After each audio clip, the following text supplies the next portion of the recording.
I'm here with two members of the rock band Nerf Shack coming from Newfoundland.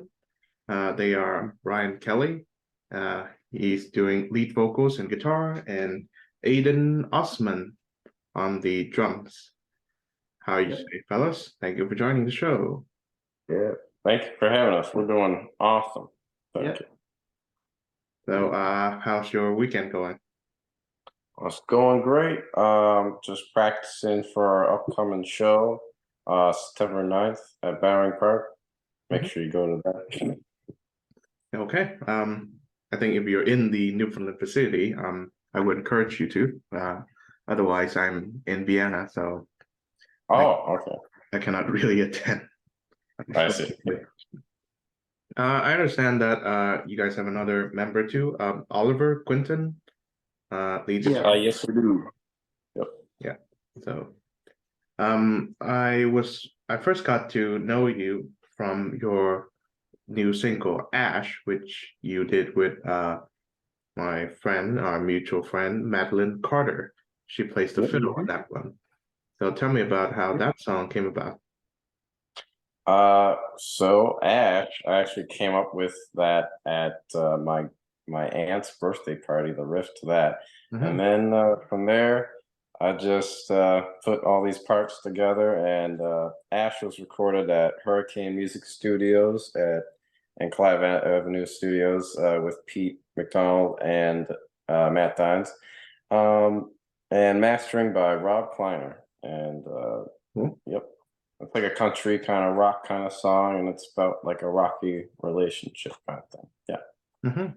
So how did Madeline came to be participating in the song? Yeah, so I met her at CNA. It's College of the North Atlantic, and she was in the applied music program that I was in, and we met there, and then we just jammed together, and I heard her play fiddle on another person's song, and it sounded awesome. So I was like, gotta have that. I think it would fit really well. So It did. and it did. She did an awesome job. So yeah. Yeah, not many rock songs have fiddle music in it. So yeah, Nah. yours is a very cool one. Thank you. Yeah, so tell me more about the musical inspiration behind the song. Well, I I don't know how it came about because I wasn't listening to anything in particular at the time. I just somehow I got this country kind of vibe, and then I just went with it. And I don't know where that came from. I usually listen to like just rock kind of stuff, but I don't know how that came about. But Even then, you tell me like that you haven't listened to like really listened to much music in a while because you've been writing so much. Yeah, I don't even listen to that much anymore because I just focus on writing more. So I don't know how it came about, but yeah. Yeah, so Ryan, would you be the I guess the lead songwriter of the group? Yeah, so far I write majority of the songs, but and Aiden and Oliver they write their own parts onto it, and sometimes Oliver will come with a riff or Aiden will come up with a part, and then we'll go from there and make a song out of that. Yeah. And on occasion, I'll pitch in on lyrics and stuff. Yeah, and like lyrics and stuff too. Yeah. Yeah. So tell me more about say how you pitch the song and how you work say a song from the start of it, the initial blueprint to the song as a recording. Right. Okay. So I usually start with riffs, and then so like a guitar riff or something. And I rarely start with like a vocal melody or a lyric idea. I usually start with like a guitar part, and then I'll come up with the structure of it, and then I'll add a vocal melody on top of it. I'll just be humming stuff at first.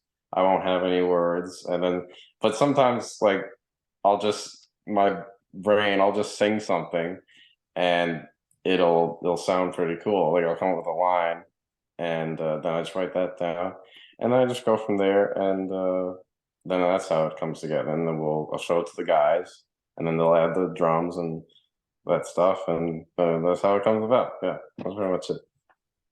So do you guys have enough songs to form an album, say? Yeah, actually, we got like 40 or so songs in the bank right now. Oh A wow. lot of them we don't even play live because they were like early kind of stuff. We got like 15 solid ones. Yeah, yeah. That's good. Yeah. So what does a Nerve Shack live gig typically look like? Well, we got a lot of crazy people come to our shows. We got a lot of, a lot of punk rockers and stuff. Sometimes we get like mosh pits and stuff, which is always really cool. We got this song Yellow Teeth that we usually play at towards the end, and everybody goes crazy to that. They like jump around, push each other around. It's a lot of fun to That's watch. a lot of fun to watch. And yeah, we try to get people going and excited as much as we can. So yeah. All right. Yeah. So what would be your favorite venue to play in your local area and also in Newfoundland in general? Oh, I don't know what was. I really like the Black Sheep. That's what I was gonna say. I really Black like, Sheep. yeah, the Black Sheep was really nice because it sounded great. Got a great response from the crowd, Yeah. and yeah, that was definitely our best show and also best sounding show. And I like that place a lot. We played our hearts out with that one. It was really, yeah, it has like amazing acoustics in that little bar. And it doesn't like look much different to other bars, but it just sounds way better. Sounds way better, yeah. And it's a really nice atmosphere as well. Yeah. Is it located in St. John's? Yep. Mm-hmm. Oh, okay. So do you guys live close there or you live in St. John's? We live in Portugal Coast, so it's close to it. Yeah. So what is the rock music scene like there? You're better at this than I am. Well, there's more of like I find there's more of a punk rock scene in downtown Newfoundland, St. John's, I mean. There's so many punk bands, like there's this, and they put off shows all the time downtown. Like I could list off like 15 different bands that are here. It's crazy. I haven't heard that many like rock. There's not really like a rock scene. It's more like a punk scene and like a hardcore scene, like screaming, yelling kind of stuff, you know. But we're probably the softest band in that scene. Like we play shows with them. We're probably the softest band. Yeah. Yeah. It's a bit of a contrast, but Yeah. I like the scene. It's a very welcoming place. Like people will still vibe to what we put out. Yeah. You can still tell, like it's not like they're looking down on us like, oh, you aren't heavy. No. But it's a really they're really accepting and everybody's really friendly. So yeah. Have you ever had like that experience of say being on a lineup and you have to follow up the band, like the really hardcore punk band where it's screaming everywhere and there's you following? Yeah, that has happened a couple times. Yeah, almost every show that we do. If we're not the first band on, that's usually how we feel. That we're like, how are we gonna follow that? But we just try our best, try our absolute hardest. Yeah. So I'm guessing there are not that many bands doing your kind of rock music where you are. Not many. There's only that I know of. There's probably a lot more that I don't even know of. But there's Mantra. There's This Day. I don't really know who else does. That's like in our area. What we do, I don't really know. I know there's another one I'm thinking of, but I can't remember the name right now. Yeah. More punk stuff. More hardcore stuff. Yeah. Okay. So what do you guys do aside from music? Do you guys go to school, do work, etc.? Yep. So Aiden works and he goes to school. I go to school, and Oliver's also going to school. And yeah, that's pretty much. I mean, I write in my spare time, but usually my writing has something to do with music in the first place, so it's kind of still connected. But I'm either usually writing, or I'm doing music, or it's both at the same time. So it's very like I have a whole bunch of interests, but what I spend my time doing is kind of narrow, to be honest. Yeah, I mainly focus on the music right now. Yeah, that's me too when I can. Yeah. So, Aiden, since you're the writer of the group, do you provide the lyrics? Well, Ryan does most of the lyrics. I tend to write mostly for myself. Like our writing styles are very different, and they complement one another in some ways. But rarely do I write lyrics that fit Nerve Shack, and rarely would he write lyrics that fit something I would make on my Yeah, logo. he has a side project that he does. Yeah, yeah. And he's added lyrics to. We've worked together on rewriting some words together for our songs, and Yeah. yeah. I bounce off of his ideas very well. Mm. If you lay a foundation, I can bounce off you, but rarely do I come up with something on my own and then bring it to them and be like, I think we should start here. I want you to do more often. I should, but So Aiden, tell us about your side project. oh, well, I have two technically, although one's not really revealed yet. But it's called Drop Your Trust. All like three words separated out, and it's more the hardcore punk kind of thing that that the guys downtown really like. That's just something I make in my basement. It has like we have a producer in the form of Matt Dines who does our production, all that. I just mix and master all of it myself. I record all of it myself. It's all me. So it's much less professional sounding, but it's just something I do. Yeah, that sounds pretty damn good. Thank you. Thank you. Right. So how would you describe your respective writing styles? Mm. Well, I'm kind of all over the place, and like sometimes songs come really quick. Like I'll put one together in like a few days. Sometimes they take months. Like I'll have a part and I just don't know how to fucking go along with it or like finish it. And a few months later I'll have it done. But mine's kind of chaotic all over the place. Yeah. Mine is kind of personal. Like I grew up listening to a lot of music that was like kind of like emo or at least emotional driven stuff. And so a lot of my stuff comes from either personal experiences or my own personal outlook on the world and whatnot. That sounds kind of pretentious when I say it out loud, but it's kind of why, like, you're better at writing metaphors. I find it very hard to write metaphors and stuff like that. I'm very literal with how I write, and so that's why my lyrics often don't fit Nerve Shack. Even though I can, if you start something, I like bouncing off of it, but that's why I usually don't start songs, right? Yeah. Tell me about the name of the band. Oh, okay. I can do that. Yeah, you can do that, you know? Because I remember, I'm not sure who asked, but you said you didn't remember it, and I'm like, I thought we agreed on, was it Oliver who came up with it? Yeah, Oliver came up with the name. And I believe, I'm not sure if it was him who originally came up with the meaning for it or if we assigned meaning for it. Yeah. But it basically is a metaphor for anxiety. So it's just nerve shack. Nerve Shack. I also thought about how it's like that barn that we used to practice in at Oliver's barn. And that's the Nerve Shack. That is the place. That's where the ideas were made, and like, or this is the Nerve Shack. This is where the ideas were made to think our songs. You know, it's like kind of like what's the term? A nerve center? Yeah, a nerve center. It's like that. It's like that kind of thing, I guess. That's cool. But at first it had no meaning. It just rolled off the tongue nice. So So have you guys known each other before the band was formed?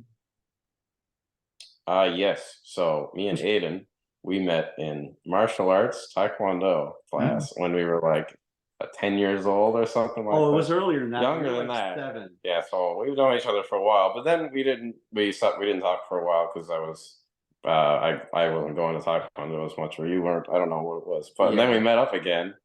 And then, because I met you again in the music camp, rock camp. It was a band camp thing. And I didn't know how to sing yet. I didn't know how to play guitar or anything. So I was like, kind of like, and we were just playing together. And then I was like, I'm having this band. And I remember you because I was like, we need a drummer. So then I asked you.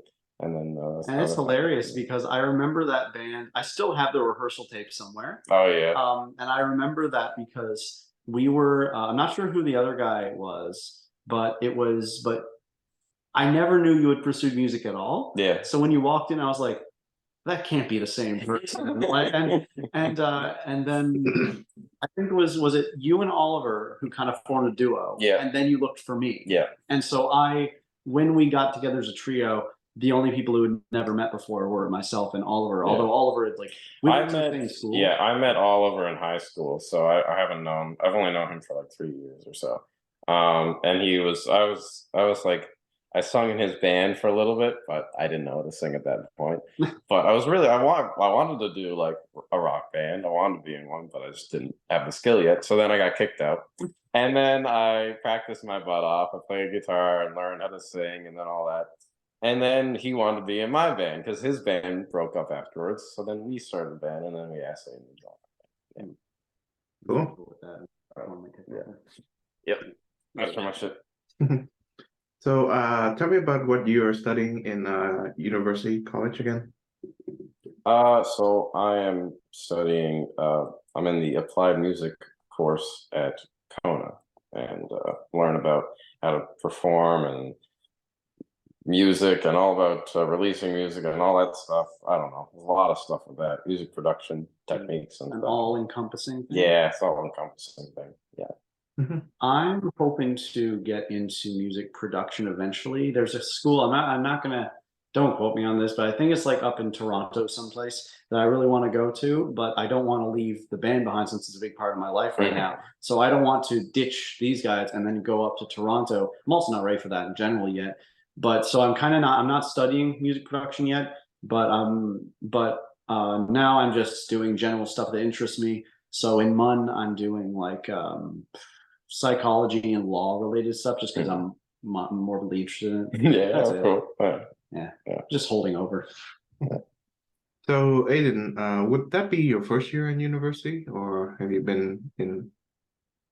I think this is my third year now, but it's kind of been on and off because the first like for a while because I didn't expect to get into this thing.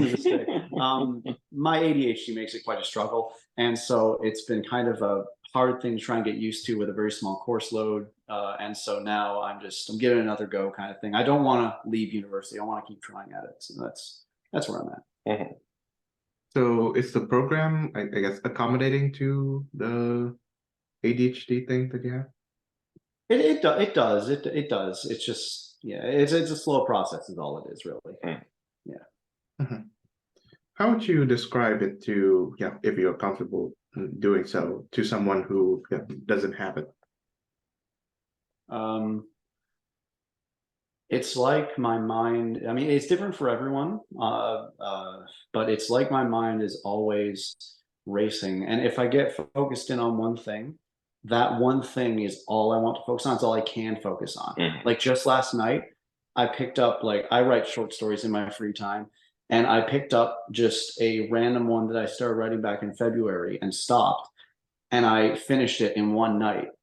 And that's because my brain just went, you should do this now. And Yeah. okay. You just went crazy on that. And that's all I did for like 5 to 6 hours. Yeah. But try to get me to do something that, like, even if I'm interested in a course in MUN, trying to get me to study and review that stuff over and over and over again for the purposes of a test is just absolute hell trying to do that. And something that is supposed to take you 2 hours will take me like 8, depending on the situation and what it is. It's very hard to work through sometimes, but it's gotten better, definitely.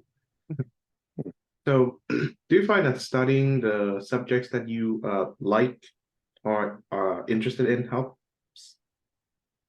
Honestly, no, because I'm very interested in the subject, but it's the act of studying anything, even something I'm really interested in. The fact that I have to memorize it all and then regurgitate it ad nauseum.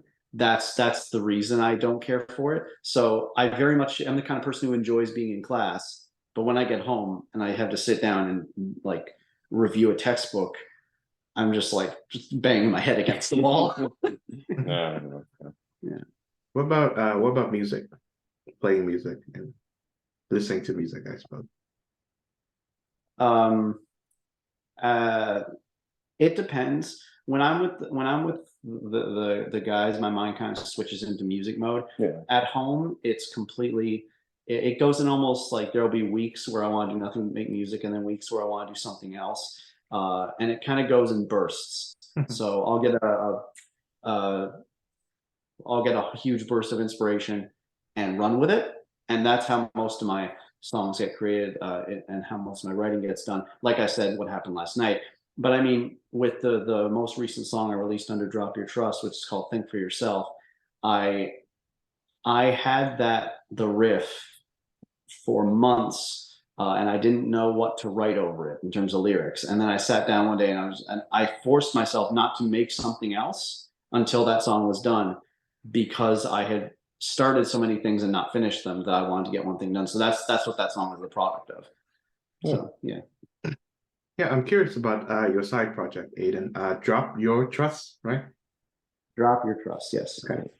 Make sure you send it to me when we finish with this. Okay.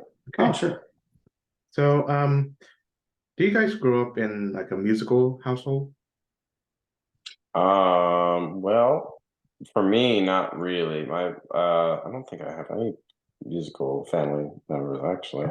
Yeah, I mean, my parents went to like guitar lessons for a bit, but then they kind of fell out of it because they weren't super interested in it. So I don't know where I got it from, but it just happened.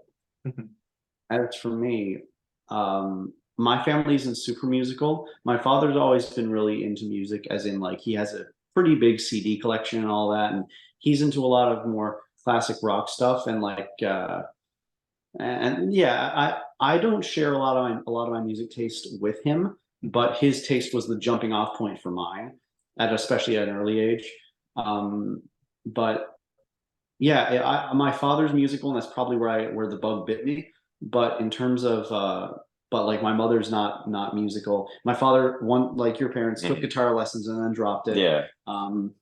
And I mean, I have an uncle who's quite musically inclined, like very musically inclined, but he's never really written any originals. Right. And so he plays covers. Like, does he play out and perform? He does sometimes, yeah. In fact, I'm hoping to record a little cover album with him at some point. Oh, very cool. Yeah. That's what I'm hoping to do with him. But it's yeah, no, I'm kind of like Ryan. I don't know where exactly it came from, but I don't know. Okay, so I'm guessing aside from Aiden's uncle, there are no like musicians within the family that you know. No, nothing. I know Oliver's dad plays harmonica really good. I know that. We got to get him featured on something. We ever have harmonica, gotta get his dad on. So yeah, I know that, but other than that. Yeah, I've interviewed plenty of musicians on this show, and the tendency is that if they are girl musicians, then they often have family members who are musically inclined or are musicians in some ways, and yeah, boy musicians often do not have that. They find it in themselves to do music, and that I think is quite interesting. So following up on Aiden, so in contrast to your father's music taste, what's yours? I actually commonly joke with the guys that my music taste is simultaneously softer and heavier than theirs. Yeah. So like, don't get me wrong, we like a lot of the same music. We'll listen to a lot of that stuff. But on my own time, I tend to fluctuate between something that's really like soft acoustic stuff or even ambient music. I'm a big fan of a band called Windsor Airlift, and they're straight up just ambient instrumental. But on the other hand, I grew up on Korn, Green Day, and I got into like a lot of hardcore punk stuff. Like there's a band called Turning Point from the early 90s that really influences me a lot. Like, I mean, I like all of Bring Me the Horizons eras, but their early stuff is really, really heavy. And that's something that I never expected myself to get into, but like it's a weird, it's a wide breadth, but also oddly specific. Yeah. That's weird. What about yours? For me, I don't know. I liked, for a while, I really liked 90s and early 2000s kind of rock and grunge and stuff like that, and alternative rock. But now, man, I don't really know what I like anymore. I've been kind of like all over the place with what I listen to. Recently, I've really liked this new artist, Bia the Doobie, or is it Baby Doobie? I think that's how you say it, Diva Doobie. I was a big fan of her for a bit. And Silverchair was a really big band that I liked for a while, but I don't even listen to them anymore because I kind of listen to them too much, and that's all I listen to. I got sick of them, but they're all great. But pretty much that's it for me. Yeah. I should also say that I remember when I got into this band, yourself and Oliver, but like you had I think because of how strange my music taste was and is, I think like I remember you looking at some of the stuff I listened to being like, what the hell is that? And that's totally reasonable to be honest with you. But I remember seeing you slowly open up to stuff, and it was really nice for me to see. Because then I started making weird stuff as well. Like Yeah. I'm yeah, it's interesting watching people around you, and especially your bandmates, go through changes in their music taste and whatnot. So, Yeah. So how did you pick up your respective musical instruments? Oh. Well, so I picked mine up, the guitar, because after I got kicked out of Oliver's band, I was like, how hard can it be? You know, I mean, guitar, you know, so I'm like, oh, whatever, so I just played that thing every day, like all day. And then I don't know, I played piano for a while, and but then I took lessons for a long time and then played it for like 7 years or whatever. But then I got lost interest in that. So then after I pick up the guitar and I practice that all the time, and then I did the singing because I was like, well, I sucked before, so I really wanna get good now. So that's how it went. as for me, funny because I picked up drums because of my guitar teacher. Yeah. I'm not. Did I ever tell you that? I I used to have this guitar teacher. He doesn't do lessons anymore, but he had this little acoustic kit in his room with him. And I remember at the end of a lesson one day, I said, "You mind if I play around on that? I have no clue what I'm doing, but I want to try it." Yeah. And he shows me like the basic kind of rock beat. Yeah. And it took me like a really short amount of time to get the hang of it. And he was kind of shocked at how, from going from zero experience, how fast I kind of caught on to the really basic beat. And I was like, what, it's supposed to take longer? And I realized like I really liked doing that. He was like, now try this like little fill. And it was like the most simplistic, like but like something like that. And I was like, I think I like this more than playing guitar. I still like guitar, don't get me wrong. Yeah. But I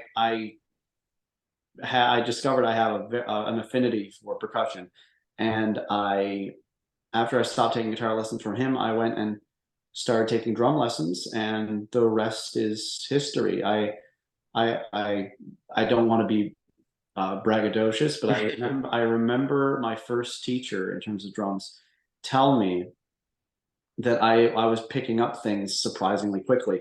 And I really just think it's my calling card. I think it's always been the thing I gravitated towards. And I think I remember even someone in middle school before I had even touched a percussive instrument. They just had like this pair of bongos and I was going at it.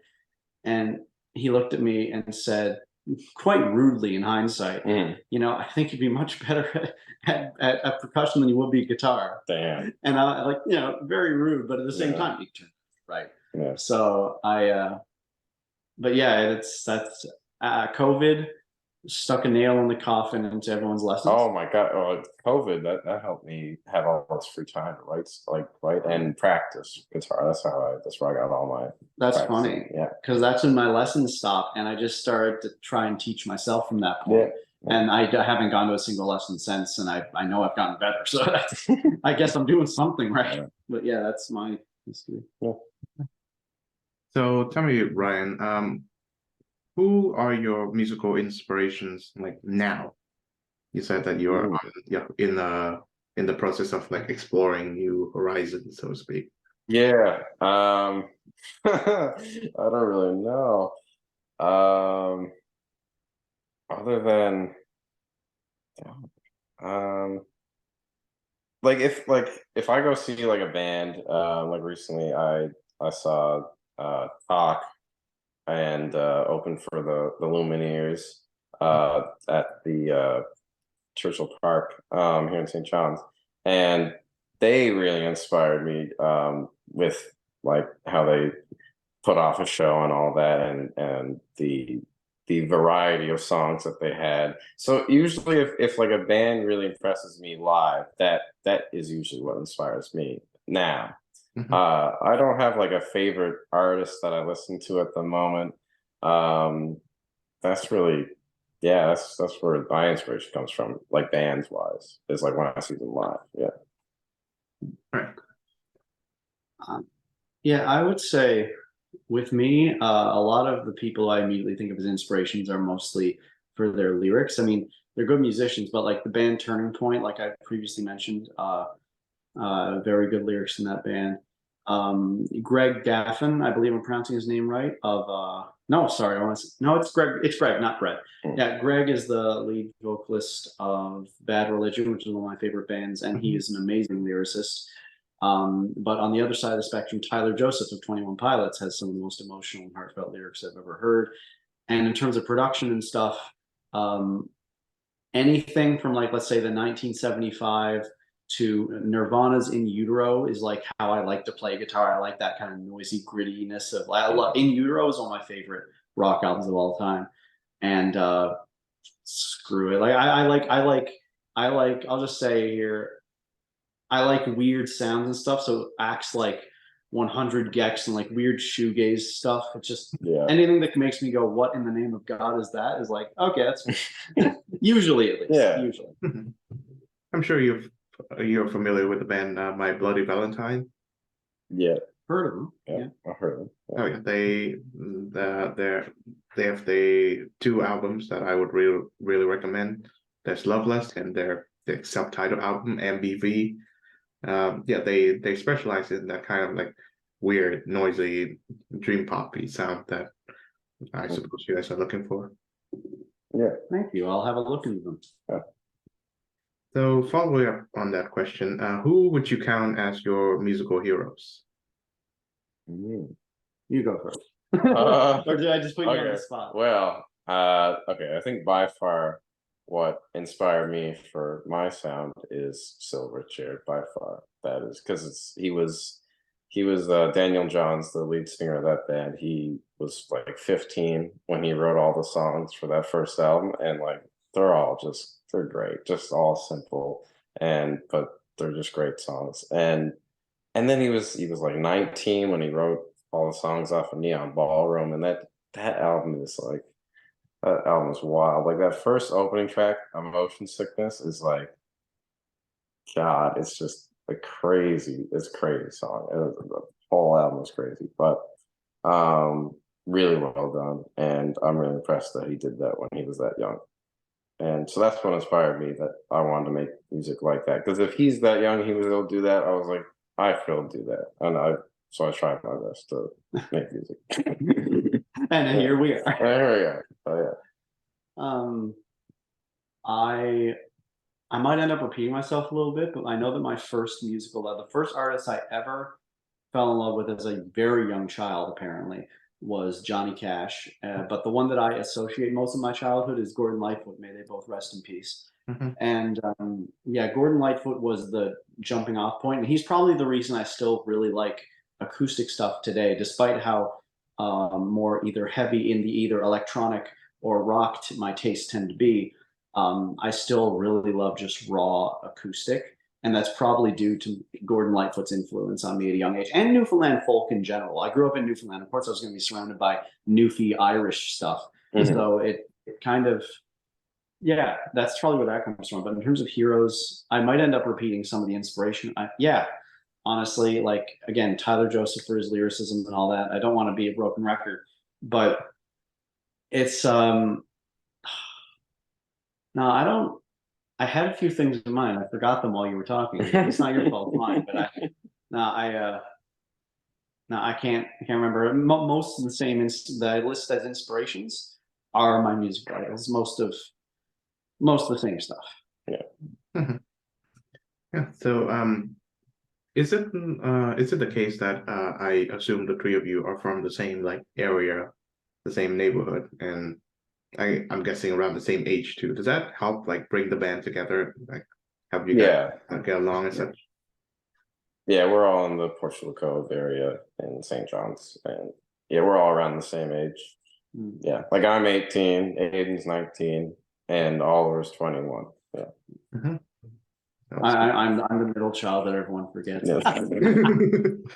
Right. So Oliver is the elder statesman, Yeah. so to speak. Yeah.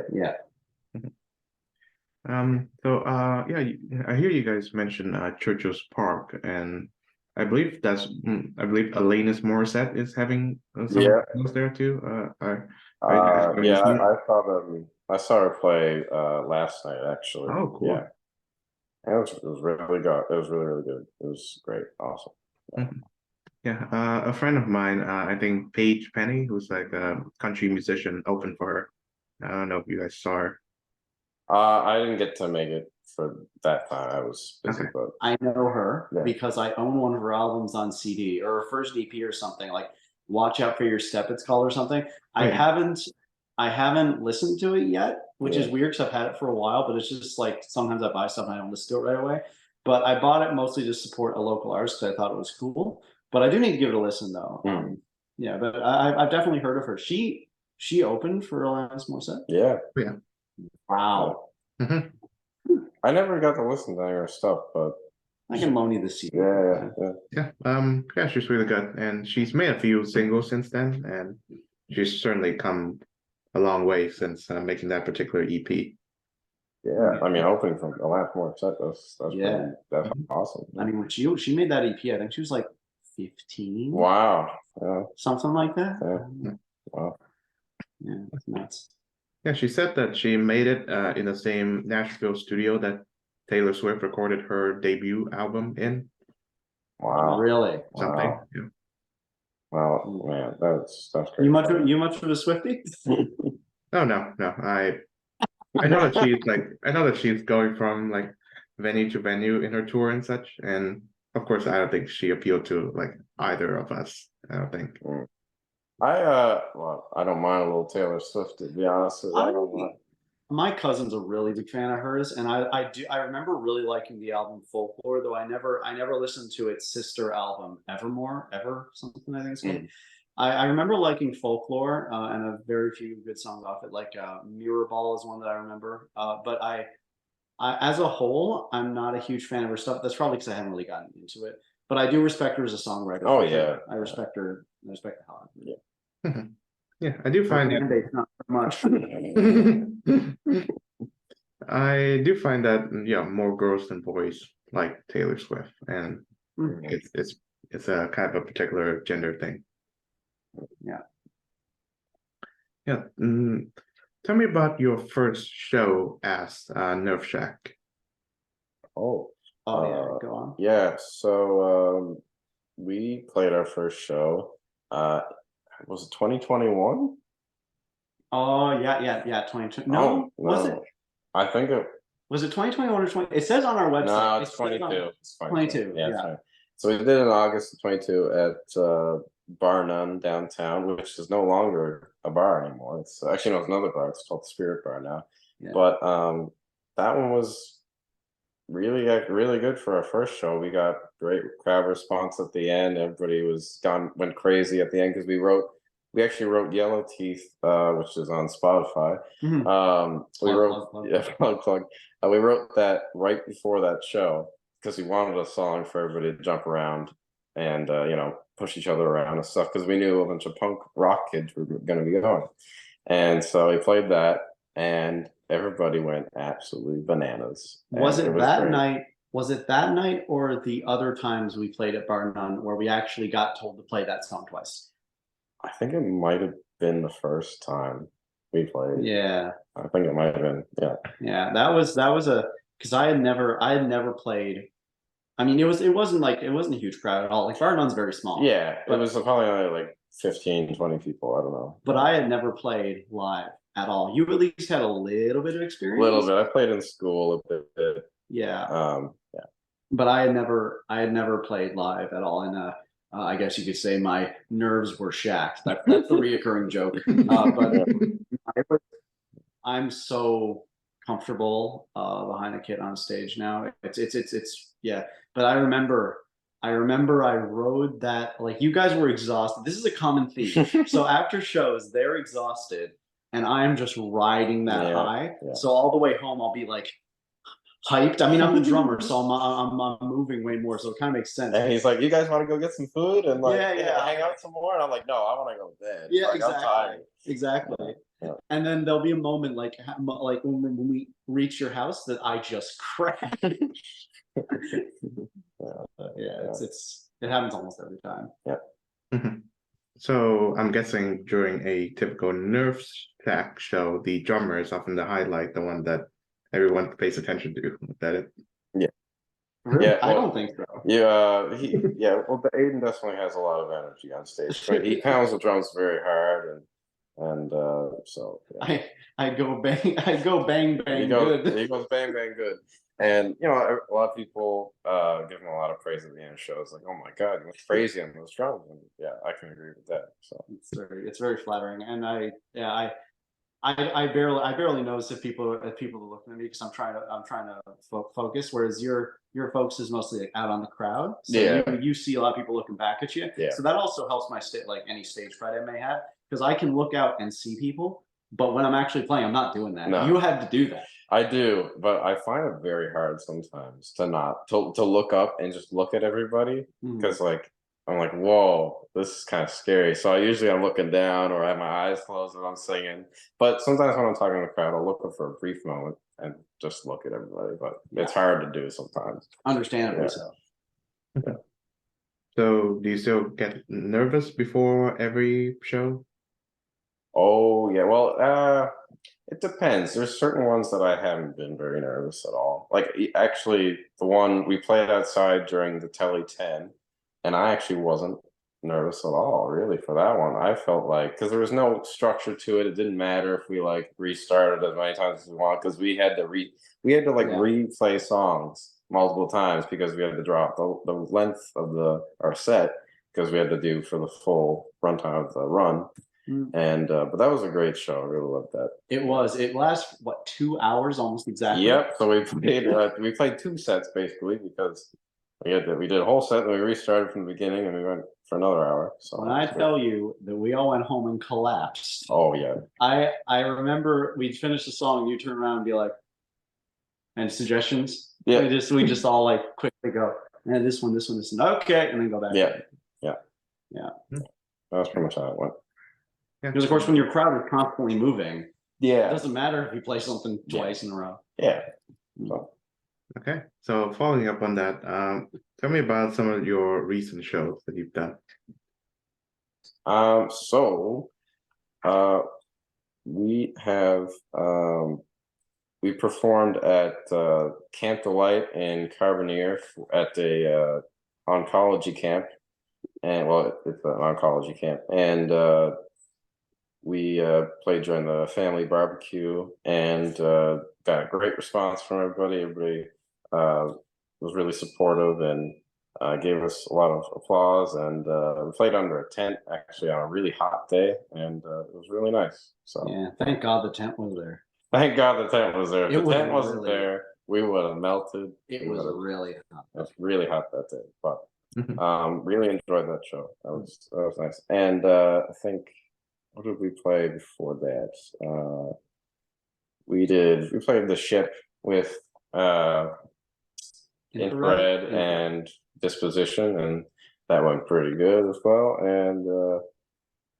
And we played at the Telly 10 earlier this year, and we set up in front of the Basilica, which is the church, and it was really cool because we were under these giant pillars, and it had a giant statue on top of us, so that was really cool. And made for some good shots. We got some cool photos and videos from that, so that was good. Yeah. I will also add that we recently did. What bar was it that we did the acoustic set? Oh yeah, right. So, and we did this open mic show, and it was like an acoustic show that we did, and I didn't think we were going to get much of a response at all. because I thought they were going to be wanting like traditional music and stuff because we're kind of doing more rock stuff on acoustic. And but people started piling into the bar, and the bar was filled with, it was probably like 50 people or something like that. Yeah. And then we started playing, and then we got like the biggest cheers and woos and like, oh yeah, let's go, Nerf Shack and all that. I was like, what? This is crazy. We never get this. We made $110 We in made tips that $100. night. Yes, so we made $100 in tips that night. Like I said, I was very, very surprised, and I'm so grateful and very happy to play there. I'll definitely be back. And because it's a great bar either way. Like the people there were really nice, and yeah, everybody was so nice, and yeah, it was such a weird experience because I actually I had someone I know visiting from New York. He actually came up to Newfoundland to see me and spend 2 weeks on vacation with me. And so he was going to see us live the first time. He wanted to see Nerve Shack play live, but we didn't have any shows booked. So we found this open mic. That's the reason we went to this place, where he could actually see us perform. But I was a bit disappointed because I wanted it to be a full-fledged show that he would see before he left. But it ended up being the case where we got such a big response, and it's so like the acoustics in there were great, and it was just as good as a normal show. And because I wasn't playing full drum kit, I was playing that percussion box thing. yeah. I actually, they gave me a mic, and I was able to provide backing vocals for the first time, Yeah. which I didn't expect. I kind of fumbled the drums a few times trying to sing and play at the same time, But it was good though. Yeah. I felt really liberating, and my dad described it to me because he was in the audience as well. He described it as Nerve Shack's coming out party. Nerve Shack coming out Because it was like just big celebratory kind of. Yeah. It was really nuts. That was good. So, do you have a home venue, as in like the place where you like to perform the most, your favorite place to perform? Well, we've played at this little open mic spot, the Battery Cafe, a couple times, probably like 3 times. I don't know how many times. I'd say about 3. Three haven't gone times. back there in a while. Yeah, we haven't gone back there in a while, but that's a nice, cozy little spot, and everybody's super friendly, and nobody's there to judge you or anything. And I got a great response there every time I played there, and it's just a nice place to play. Yeah, it is. It's a really nice little place. Yeah. Yeah, I know that Madeline Carter has a place called O'Reilly's Pub. Yep. And she performs there often. So with that said, do you guys often like catch shows of like either her or the people who play her kind of music? Oh yeah, we've went to like if there's any punk shows on the go, we try to go to those. Sometimes it's hard because we're busy with other stuff, but we try to go see as many other artists as we can. Yeah. Yeah. So do you find yourself like listening to the same music as your fellows at the punk rock scene? Maybe because maybe some of them are like more into softer stuff. Maybe they maybe they're into some 90s grunge or some alternative kind of acoustic kind of soft stuff, or and we don't even know, because I mean it seems like they would just be listening to a lot of heavy, hardcore stuff. But sometimes the people who do the heaviest stuff listen to the softest stuff, and you wouldn't even know. So. I mean, Jonathan Davis, the lead vocalist to Korn, and one of his favorite bands is Duran Duran. Yeah. So I mean, that's pretty cool. Yeah. I out of the 3 of us, my taste probably aligns most with the scene down there. But even then, like I said, I don't exclusively listen to like really heavy stuff. So that's, it all depends. Yeah. This could be a good question to ask, but do you still collect music on like physical media, like say CDs and vinyls and such? I think Aiden does. I do on occasion. Yeah. You don't really anymore, do you? I don't so much. I mean, I know I got a couple CDs and stuff upstairs from. I think I got actually Lance Morissette CD upstairs. Oh, cool. Is it Jagged Little Pill? I think so. Yeah. It's not everyone has, like you said before. I think I got In Utero as well, Nirvana, and there's some other stuff there I got. Yeah. But yeah. I used to collect physical music with every cent I got. Like from I'd say age 13 to 16, I spent every spare cent I had on physical media, and thus I have this gigantic collection of CDs and a really big collection of vinyl records. But it breaks the bank so much that I stopped doing it. I still go into Fred's downtown, and which is a record shop downtown, and I'll peruse their used CDs because sometimes you can find something you really want for like $2. Yeah. But generally I usually buy digital. I don't stream. I've never actually owned a streaming service. Oh, really? I digitally like purchase stuff, Yeah. and then I keep it on a hard drive. So then if the licensing ever runs out, like that won't just disappear one day, right? Yeah. Oh, cool.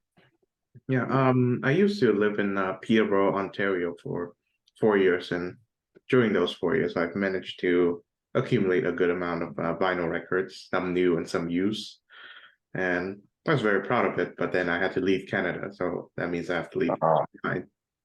I thought. That's really bad. Yeah. I did sell them off for like a good price, I think, and yeah, that sort of like covered for it. But these days, yeah, I switched to CDs because they are easier to carry, plus they're much more affordable, right? Yeah. I'm not going to go into too much on this because it's a big discussion, but I archive a lot of stuff, so I have some music on my computer that's incredibly rare or that I've tried to make more easily accessible. I've gone back to like let's say, you know, I mentioned Bad Religion earlier. Some of their really early albums, like let's say No Control, was remastered in 2004 and quite poorly. And well, not poorly actually. It's okay. It's done okay. It's just it's much louder and more compressed. So I went back and I found the original CD master, ripped it, and then put it up on YouTube. Like that's the kind of thing I am. I just try to find like original masters or just rare stuff that's out of print and make it more widely available. Probably without breaking too many copyright laws, but Yeah. That's all right. That's fun. Yeah. So finally, I know that Aiden's shirt will hint at this question, but what does music mean to you? What is on your shirt? It says music is life? Yeah, That's cool. I didn't actually. This is just some random shirt I pulled out today, but it fits. That's cool. Music, it means, I think, to me, a way of free expression. That's what I think it is to me. Mm-hmm. Similar over here. I consider music to be a place to put all of my emotions, positive or negative, and just see what happens with it, or just as a playground to experiment with. I'm not trying to reinvent the wheel, but I'm also not trying to be unoriginal. There's a healthy middle ground, and so it's always.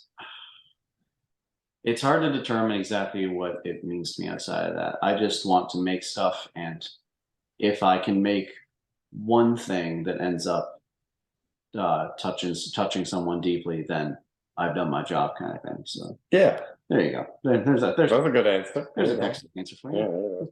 Yeah. Okay. Just another quick one before we go. What can we expect from Nerve Shack next? Well, I want to be playing a lot of bigger shows, record some more stuff, maybe do an EP, and then eventually maybe an album, which would be really cool. And we'd really love to play. And I would like to get a showcase at the Music NL Awards. That's a goal that I'm looking forward to, and maybe like a small tour of Atlantic Canada. You know, that would be cool. Touring would be really cool. Yeah. Yeah, I'd like to do that as well. Yeah. Awesome. With that said, thank you very much, Ryan Kelly and Aiden Osmond of the band Nerve Shack from Newfoundland, Canada, for joining this program.